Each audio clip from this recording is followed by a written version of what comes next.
June ಕಳೆದು August ಬಂದರೂ ಕೂಡ ಮಳೆ ಇನ್ನೂ ಬರ್ತಾನೆ ಇಲ್ಲ. ಆದರೂ ಇಂಥ ಪರಿಸ್ಥಿತಿಯಲ್ಲಿ ಈ ರೀತಿ ಹತ್ತಿ ಬೆಳೆನ ಬೆಳೆಸಿ ಇವಾಗ ಗೊಬ್ಬರ ಬಿತ್ತಾ ಇದ್ದಾರೆ. ಈಗ ಆ ರೈತರನ್ನ ನಾನು ನಿಮ್ಮ ಮುಂದೆ ಕರೆ ತರ್ತಾ ಇದ್ದೇನೆ. ಈ ರೀತಿ ಬೆಳೆನ ಉಳಿಸ್ಕೊಳ್ಳೋಕ್ಕೆ ಇಲ್ಲಿವರೆಗೆ ಏನೇನು ಪ್ರಯತ್ನ ಮಾಡಿದ್ದಾರೆ, ಆಮೇಲೆ ಇದೆಲ್ಲ ಬೋರ್ವೆಲ್ ಸಹಾಯದಿಂದ ಬೆಳೆದಿರುವಂಥ ಹತ್ತಿ ಇದಾಗಿರುತ್ತೆ. ಯಾಕಂದರೆ ನಮ್ಮ ಗ್ರಾಮದಲ್ಲಿ ಎಸ್ಪೆಷಲಿ ಈ ವಿಡಿಯೋ ಮಾಡೋಂಥ ಗ್ರಾಮ ಏನಿದೆಯಲ್ಲ, ಇಲ್ಲಿ ಮಳೆ ಆಗೇ ಇಲ್ಲ, ಹಸಿ ಮಳೆ ಅಂತಾರಲ್ಲ ಅದು ಆಗೇ ಇಲ್ಲ. ಸೊ ಇಂಥ ಪರಿಸ್ಥಿತಿಯಲ್ಲಿ ಕೂಡ ಈ ಬೆಳೆನ ಈ ರೀತಿ ಬೆಳೆಸಿರ್ತಾರೆ. ಇವಾಗ ಈ ಜಮೀನಿನಲ್ಲಿ ಗೊಬ್ಬರ ಬಿತ್ತಾ ಇದ್ದಾರೆ. ಈಗ ಆ ಗೊಬ್ಬರ ಎಷ್ಟನೇ ಗೊಬ್ಬರ ಬಿತ್ತಾ ಇದ್ದಾರೆ, ಏನೇನು ಬಿತ್ತಾ ಇದ್ದಾರೆ ಅಂತ ಕಂಪ್ಲೀಟ್ ಮಾಹಿತಿನ ನಾನು ನಿಮಗೆ ಕೊಡಲು ಇಚ್ಛೆ ಪಡ್ತಿದ್ದೇನೆ. ದಯವಿಟ್ಟು ವಿಡಿಯೋನ ಪೂರ್ತಿಯಾಗಿ ನೋಡಿ ನಿಮ್ಮ ಅನಿಸಿಕೆಯನ್ನು ಕಮೆಂಟ್ ಮುಖಾಂತರ ತಿಳಿಸಿ ಅಂತ ಕೇಳ್ತಾ ಇದ್ದೀನಿ. ಬನ್ನಿ ಆ ರೈತರನ್ನ ಮಾತಾಡ್ಸೋಣಂತ. ಗೊಬ್ಬರ ಯಾವ್ದಾವ್ದು ಬಿತ್ತಾ ಇದ್ದಾರೆ, ಎಷ್ಟನೇ ಗೊಬ್ಬರ, ಇಲ್ಲಿವರೆಗೆ ಏನೇನು ಸ್ಪ್ರೇ ಮಾಡಿದ್ರು ಅಂತ ಸಂಪೂರ್ಣ ಮಾಹಿತಿನ ನಾನು ಅವ್ರ ಹತ್ರನೇ ಕೇಳ್ತೀನಿ ಅಂತ. ಬನ್ನಿ. ಓಕೆ ವೀಕ್ಷಕರೇ, ಬನ್ನಿ ಇಲ್ಲಿ ಜಮೀನಿನ ಮಾಲೀಕ ರೈತರಿದ್ದಾರೆ, ಅವ್ರನ್ನೇ ಮಾತಾಡ್ಸೋಣಂತ.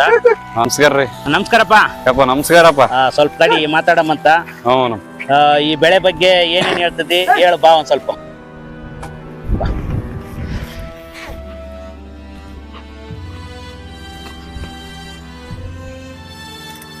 ಗೊಬ್ಬರ ಬಿತ್ತಕ ಚಿವಪ್ಪ. ಈಗ ಗೊಬ್ಬರ ಬಿತ್ತಕತ್ತಿದ್ದಲ್ಲ, ಇದು ಎಷ್ಟನೇ ಗೊಬ್ಬರ ಇದು? ಇದು ಎರಡನೇ ಗೊಬ್ಬರಪ್ಪ. ಓಕೆ, ಮೊದ್ಲು ಯಾವ್ದು ಬಿತ್ತಿದ್ರಿ? ಮೊದಲು DAP ಅಪ್ಪ, ಹೀರೆ ಬಿತ್ತಿವಪ್ಪ.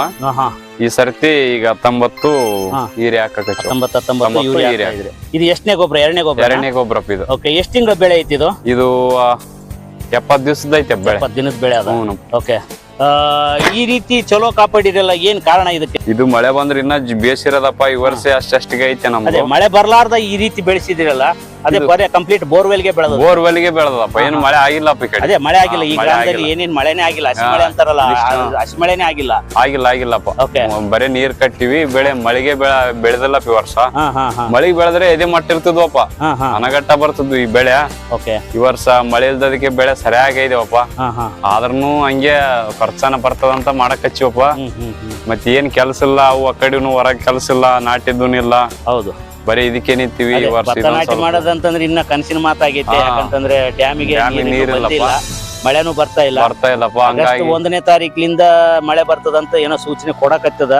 ಏನ್ ಬರ್ತದಪ್ಪ, ಬಂದಿಲ್ಲ, ಬರೋದಲ್ ಬಿಡಪ್ಪ. ಏನ್ ವಾತಾವರಣ ಚೇಂಜ್ ಇಲ್ಲ, ಅದೇ ಹಂಗೆ ಐತೆ. ಮಳೆ ಬರೋ ಪೊಸಿಷನೇ ಇಲ್ಲ ಈ ವರ್ಷ. ಹೌದು, 50-60% ಮಳೆ ಇಲ್ಲ. ಮಳೆಗಾಲ ಹೋಯ್ತಪ್ಪ, ಟೈಮ್ ಹೋಯ್ತಲ್ಲ. ಅಲ್ಲ, ಬೇಕು ಮಳೆ ಬೇಕಪ್ಪ. ಆದ್ರೂ ಸ್ವಲ್ಪ ತ್ರಾಸು. ಕೆಲವೊಂದು ಬಂದವ, ಈಗೆಲ್ಲ ಸತ್ತೋದ್ಮೇಲೆ ಬಂದ್ರೆ ಎದಕ್ ಬರ್ತದಪ್ಪ. ಹೌದೌದು, ಕೆಲವೊಂದು ನಾಟಿ ಆಗಿಲ್ಲ. ನಮ್ಮದಷ್ಟು ಇದಿಷ್ಟು ಚಲೋ ಐತೆ ಅಂದ್ರೆ ಇನ್ನ ರೈತರದು ಕೆಲವೊಬ್ರು ಏನಿಲ್ಲ. ಹೌದು, ಒಬ್ರದು ಹಿಂಗೆ ಇಷ್ಟಿಷ್ಟೇ ಬೆಳೆದವಪ್ಪ. ಒಂದೊಂದ್ ಬೆಳೆದಿಲ್ಲ, ಒಂದೊಂದ್ ಬೆಳೆದಾವ, ಒಂದೊಂದ್ ನಾಟಿಗೆ ಆಗಿಲ್ಲ. ಕಂಡಪಟ್ಟಿ ಲುಕ್ಷನ್ ಆಗ್ಯಾವಪ್ಪ ಈ ವರ್ಷ ರೈತರದು. ಅದೇ ಇಲ್ಲೇ ಬೆಳೆದದ್ದು ಕಾಣಿಸ್ತದಲ್ಲ, ನಮ್ಮ ಹೊಲ ಮಾಡ್ಯಾರಲ್ಲ. ಹೌದಪ್ಪ, ಅವೆಲ್ಲ ಏನ ಇಷ್ಟಿಷ್ಟೇ ಅವ್ ನೀರಿಲ್ಲಪ್ಪ. ಏನ್ ಮಾಡ್ಬೇಕು? ಅವ್ 4-5 ಕಾಯಿ ಆಗ್ಯಾವ. ಅದ್ ಏನ್ ಖರ್ಚನ ಬಗಲಾಗ ಇದೇ ಮೇರೇನೆ.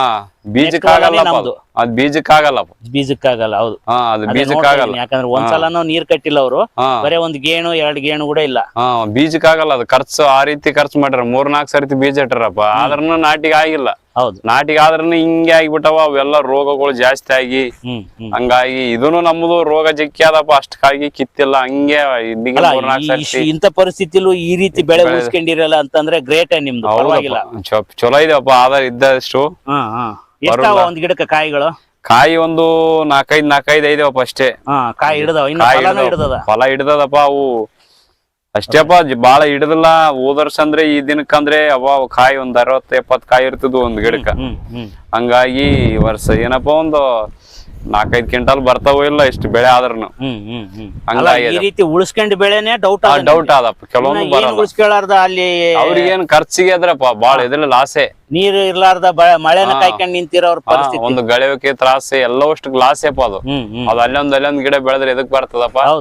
ಅಲ್ಲೊಂದ್ 4 ಕಾಯಿ ಅಲ್ಲೊಂದ್ 4 ಕಾಯಿ ಆಗ್ಯಾವಪ್ಪ. ಅವು ಏನ್ ಮಾಡಕ್ ಆಗಲ್ಲ. ಹೌದೌದು, ರೈತರು ಕಂಡಪಟ್ಟಿ ಲಾಸ್ ಅಪ್ಪ ಅವು. ಇವು ನಮ್ಮ ಸ್ವಲ್ಪ ನೀರ್ ಕಟ್ಟಿವಿ 3-4 ಸರ್ತಿ. ಹಂಗಾಗಿ ಸ್ವಲ್ಪ ಚಲೋ ಬಂದವಪ್ಪ. ಎಷ್ಟ್ ಸಲ ಎಣ್ಣೆ ಹೊಡೆದ್ರಿ? 3 ಸರ್ತಿ ಹೊಡೆದವ್. 3 ಸಲ ಹೊಡೆದ್ರ?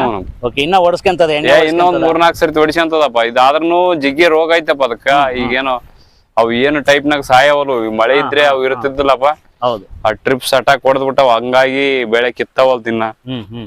ಹಂಗಾಗಿ ತ್ರಾಸ ಆಗ್ಬಿಟ್ಟದ ಬೆಳಿಗೂನು. ಮತ್ತೆ ಏನ್ ಮಳೆ ಇಲ್ಲ. ಇವಾಗ ಬಿತ್ತಿ ನೀರ್ ಬಿಡ್ಬೇಕ್ ಅನ್ಕೊಂಡಿವ ಗೊಬ್ಬರ. ಅದಕ್ಕಾಗಿ ಗೊಬ್ಬರ ಬಿತ್ತಕ್ ಹಚ್ಚಿವಪ್ಪ. ಗೊಬ್ಬರ ಬಿತ್ತಕತ್ತಿದ್ವಿ. ಇನ್ನೊಂದ್ಸಲನು ಬಿಚ್ಕೋಬಹುದು ಅಂತಿದೆ. ಬಿಚ್ಚಿ ಅಂತದಪ್ಪ, ಇನ್ನೊಂದ್ಸರಿ ಹಾಕ್ಸಿ ಅಂತದಪ್ಪ. ಹಾಕ್ಸಿ ಅಂತದಪ್ಪ. ಇವೆಲ್ಲ ನುಸಿದಾಮಿ ಜಾಸ್ತಿ ಆಗ್ಬಿಟ್ಟಪ್ಪ ಈ ಮಳೆ ಇಲ್ದದಕ್ಕೆ. ಹೌದು, ಅವು ಏನು ಟೈಪ್ ನಾಗ ಇದೆಯಪ್ಪ. ಅದೇ ಈ ವರ್ಷ ಖರ್ಚು ಜಾಸ್ತಿ, ಖರ್ಚು ಕಂಡಪಟ್ಟೆ, ಲಾಭ ಕಡಿಮೆ. ಅಲ್ಲ, ಇನ್ನು ಮೇಲೆ ಮಳೆ ಬಂದ್ರೂ ಪರವಾಗಿಲ್ಲ ಏನನ. ಈಗ ಮಳೆ ಬಂದ್ರೆ ಪರವಾಗಿಲ್ಲಪ್ಪ ಒಂದ್ಸರ್ತಿ. ಈಗ ಮಳೆ ಬರಬಾರ್ದು. ಹಂಗಾಗಿ ಒಂದೊಂದ್ಸಲ ಕೆಡ್ಸಾಕು ಬರುತ್ತೆ ಮಳೆ. ಹೋದ ವರ್ಷ ಏನು ಮಾಡಕ್ಕಾಗಲ್ಲ. ಈಗ ಒಬ್ಬ ರೈತರಿಗೆ ಮಳೆ ಬೇಕಾಗಿರ್ತದೆ, ಇನ್ನೊಬ್ಬ ರೈತರಿಗೆ ಮಳೆ ಬೇಕಾಗಿರಲ್ಲ. ಈಗ ನಾಟಿ ಮಾಡೋರಿಗೆ ಮಳೆ ಬೇಕಪ್ಪ, ನಾಟಿ ಮಾಡಲಾರ್ದವ್ರಿಗೆ ಸ್ವಲ್ಪ. ಹೌದೌದೌದು. ಈಗ ನೋಡಿ, ಭತ್ತ ನಾಟಿ ಮಾಡೋರಿಗೆ ಮಳೆ ಬೇಕು, ಈ ಹತ್ತಿ ಹೊಲದವ್ರಿಗೂ ಮಳೆ ಬೇಕಪ್ಪ. ಬಟ್ ಈಗೆಲ್ಲ ಬಿಟ್ಟು ಕೆಡ್ಸಕ್ಕಂತ ಬಂದ್ರೆ ಅದು ಬಹಳ ಕಷ್ಟ ಆಗ್ತದ. ಮುಂದೆ ಸ್ವಲ್ಪ ಈಗ ಬಂದ್ರೆ ಪರವಾಗಿಲ್ಲಪ್ಪ. ಈಗ ಬಂದ್ರೆ ಎಲ್ಲಾರು ಬದುಕ್ತಿವಿ. ಕೆಲವೊಬ್ರು ತಿಂಗಳಿಗೆ ಒಂದ್ಸರ್ತಿ, ಒಂದ್ 15 ದಿವ್ಸಕ್ಕೆ ಒಂದ್ಸರ್ತಿ ಒಂದ್ ಮಳೆ ಆದ್ರೆ ಚಲೋ. ಹೌದು. ಈಗ ಇನ್ಸೂರೆನ್ಸ್ ಕಟ್ಟಿದ್ಯಾ? ಇಲ್ಲ, ಕಟ್ಟಬೇಕು. ಇನ್ಸೂರೆನ್ಸ್ ಕಟ್ಟು, ಯಾಕಂದ್ರೆ ಬರಗಾಲ ಘೋಷಣೆ ಆಗಂತ ಸಾಧ್ಯತೆ. ವರ್ಷ ಕಟ್ತಿದ್ವಪ್ಪ, ಏನು ಬಂದಿಲ್ಲ. ಅದಕ್ಕಾಗಿ ಸುಮ್ನೆ 17-12 ರೂಪಾಯಿ ಸರ್ಕಾರ ಇನ್ನೊಂದ್ ತಪ್ಪು ಮಾಡೋದ್ ಏನಂತಂದ್ರೆ ಬರಗಾಲ ಘೋಷಣೆ ಮಾಡಲ್ಲ, ಇನ್ಸೂರೆನ್ಸ್ ಬರಲ್ಲ. ವರ್ಷ ಕಟ್ಟಿ ಸಾಕಾಗ್ಯದಪ್ಪ. ಒಂದ್ ವರ್ಷ ಬಿದ್ದಿಲ್ಲ. ಹೌದು, ಒಂದ್ ವರ್ಷನ ಬೀಳಿಲ್ಲ. ಹಂಗಾಗಿ ನಾವು ಕಟ್ಟಕ್ಕ ಹಿಂಜರ್ದವಪ್ಪ. ಈ ಇನ್ಸೂರೆನ್ಸ್ ಬಗ್ಗೆ ನಾನು ಕಳೆದ ವಿಡಿಯೋಗಳಲ್ಲಿ ಬಿಟ್ಟಿದ್ದೆ. ಅದ್ರಲ್ಲಿ ಕಮೆಂಟ್ಸ್ ಗಳು ಕೂಡ ಮಾಡಿದ್ರು, ವರ್ಷ ಕಟ್ತಾ ಇದೀವಿ, ಇದೆಲ್ಲ ಫೇಕು, ಆಮೇಲೆ ರೊಕ್ಕ ಬರಲ್ಲ, ಕಟ್ಟಬೇಡ್ರಿ ಅಂತ ಹೇಳ್ಬಿಟ್ಟು ಬಹಳಷ್ಟು ಜನ ನೆಗೆಟಿವ್ ಕಮೆಂಟ್ ಹಾಕಕತ್ತಿದ್ರು. ನೀವು ಹಂಗೆ ಹೇಳ್ತೀರಿ, ಎಲ್ಲಾರ ಪರಿಸ್ಥಿತಿ ಹಂಗೆ ಐತೆ. ಬಟ್ ಈ ವರ್ಷ ಬರೋ ಚಾನ್ಸಸ್ ಇದೆ. ಯಾಕಂತಂದ್ರೆ ಬರಗಾಲ ಆಲ್ಮೋಸ್ಟ್ ಆಲ್ ಮಳೆಗಾಲ ಮುಗಿಯಕ್ ಬಂತು. ನೋಡೋಣಪ್ಪ, ಕಟ್ಟಿ ನೋಡ್ತು ಏನಾಗಲ್ಲ. ಕಟ್ಟಬೇಕಪ್ಪ. ಈ ತಿಂಗಳ ಲಾಸ್ಟ್ ಡೇಟ್ ಐತೆ ಅಂತ. ಹೌದು, ಕಟ್ರಿ, ಒಳ್ಳೇದಾಗ್ತದೆ. ಯಾಕಂದ್ರೆ ಕಟ್ಟಿದ್ರೆ ಎಷ್ಟೋ ಬರಗಾಲ ಅಂತ ಘೋಷಣೆ ಆದಾಗ ಬಂದ್ರೆ ಸಹಾಯ ಆಗ್ತದಪ್ಪ. ಎಷ್ಟೋ ಬಂದ್ರೆ ಸಹಾಯ ಅಂತಪ್ಪ. ಓಕೆ, ಸರಿ, ಒಳ್ಳೇದಾಗ್ಲಿ ಈತ. ಯಾಕಂತಂದ್ರೆ ಇಂಥ ಪರಿಸ್ಥಿತಿಲಿ ಕೂಡ ಈ ರೀತಿ ಬೆಳೆ ಉಳಿಸ್ಕೊಂಡಿದ್ದಿ. ಇನ್ನು ಮುಂದೆ ಕೂಡ ಚಲೋ ಉಳಿಸ್ಕೊಂಡು ಒಳ್ಳೆ ಸ್ವಲ್ಪ ಲಾಭ ಪಡ್ಕೋ. ಅಲ್ಲ, ಜಾಸ್ತಿ ಲಾಭ ಆಗಿಲ್ಲ ಅಂದ್ರೂ ಪರವಾಗಿಲ್ಲ, ಇನ್ವೆಸ್ಟ್ಮೆಂಟ್ ರಿಟರ್ನ್ ತೆಗೆದುಕೋ. ಒಳ್ಳೇದಾಗ್ಲಿ, ಆಲ್ ದ ಬೆಸ್ಟ್. ನಮಸ್ಕಾರ. ಥ್ಯಾಂಕ್ಸ್. ಓಕೆ, ನೋಡಿದ್ರಲ್ಲ ವೀಕ್ಷಕರೇ, ಇಂಥ ಪರಿಸ್ಥಿತಿಲಿ ಕೂಡ ಇವರು ಈ ಬೆಳೆನ ಉಳಿಸ್ಕೊಂಡು ಇಷ್ಟು ಬೆಳೆಸಿದ್ದಾರೆ ಅಂತಂದ್ರೆ ಗ್ರೇಟ್ ಅಂತ ಹೇಳ್ಬೋದು. ಆದರೂ ಕೂಡ ಅವ್ರ ಮನಸ್ಸಲ್ಲಿ, ಅವ್ರ ಮುಖದಲ್ಲಿ ಕಳೆ ಇಲ್ಲ. ಯಾಕಂತಂದ್ರೆ ಇದ್ರ ಖರ್ಚು ಜಾಸ್ತಿ ಮಾಡಿದೀವಿ, ಇದು ಇನ್ನೇನು ಬರುತ್ತೋ ಬರಲ್ಲೋ ಅನ್ನೋ ಒಂದು ಅನುಮಾನದಲ್ಲಿದ್ದಾರೆ. ಆದರೂ ಕೂಡ ಅವರಿಗೆ ಇನ್ನು ಮೇಲಾದರೂ ಮಳೆ ಬಂದು ಎಲ್ಲ ರೀತಿಯಲ್ಲಿ ಕೈ ಹಿಡಿದು ಬೆಳೆ ಬಂದು ಚಲೋತ್ನೆಗೆ ಆಗಲಿ ಅಂತ ನಾನು ನಿಮ್ಮೆಲ್ಲರ ಪರವಾಗಿ ಕೇಳ್ತಾ ಇದ್ದೀನಿ. ಎಸ್ ವೀಕ್ಷಕರೇ, ಇದಾಗಿತ್ತು ಹತ್ತಿ ಹೊಲದ ಗೊಬ್ಬರ ಬಿತ್ತನೆ ವಿಡಿಯೋ ಮತ್ತು ಅವರ ಅನಿಸಿಕೆ. ಸೊ ಈ ವಿಡಿಯೋ ನಿಮ್ಗೇನಾದರೂ ಇಷ್ಟ ಆಗಿದ್ರೆ ದಯವಿಟ್ಟು ನಿಮ್ಮ ಅನಿಸಿಕೆನ ಕಮೆಂಟ್ ಮುಖಾಂತರ ತಿಳಿಸಿ. ಮತ್ತು ಯಾರಾದರೂ ಹೊಸದಾಗಿ ನೋಡ್ತಾ ಇದ್ರೆ ದಯವಿಟ್ಟು ನನ್ನ ಚಾನಲ್ನ ಸಬ್ಸ್ಕ್ರೈಬ್ ಮಾಡ್ಕೊಂಡು ನೋಡ್ತಾ ಇರಿ. ಇದೇ ಥರ ರೈತರಿಗೆ ಸಂಬಂಧಪಟ್ಟಿರ್ತಕ್ಕಂಥ ವಿಡಿಯೋಗಳನ್ನ ಬಿಡ್ತಾನೇ ಇರ್ತೀನಿ. ಮರಿಬೇಡಿ, ಸಬ್ಸ್ಕ್ರೈಬ್ ಮಾಡ್ಕೊಳ್ಳಿ. ಮುಂದಿನ ವಿಡಿಯೋದಲ್ಲಿ ಮತ್ತೆ ಸಿಗೋಣಂತ. ನಮಸ್ಕಾರ.